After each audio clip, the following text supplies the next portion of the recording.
আল্লাহ তাআলা সূরা হাদীদের 4 নম্বর আয়াতে বলেন, ওয়া হুয়া মাআকুম আইনামা কুনতুম। আর তোমরা যেখানেই থাকো না কেন তিনি তোমাদের সাথেই আছেন। তোমরা যেখানেই থাকো না কেন তোমরা কখনোই একা নও। আল্লাহ তোমাদের সাথে থাকেন। তিনি তোমাদের দেখছেন, তিনি তোমাদের রক্ষা করছেন, তিনি তোমাদের কার্যক্রম প্রত্যক্ষ করছেন, তিনি তোমাদের পরীক্ষা করছেন প্রতিনিয়ত। আমি কখনোই একা নই।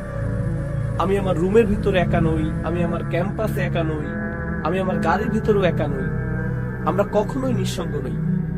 আল্লাহ শপথ করে বলছি, যদি আমরা শুধু একটি আয়াত অন্তর দিয়ে উপলব্ধি করতে পারতাম, ওয়া হুয়া মাআকুম আইনামা কুনতুম, তোমরা যেখানেই থাকো না কেন তিনি তোমাদের সাথেই আছেন। যদি এটা হৃদয়ঙ্গম করতে পারতাম, তাহলে যে ওয়েবসাইটগুলো আমি ভিজিট করি তাতে পরিবর্তন আসতো, যে নাম্বারগুলোতে আমি কল করি তাতেও পরিবর্তন আসতো, সবকিছুতে পরিবর্তন আসতো।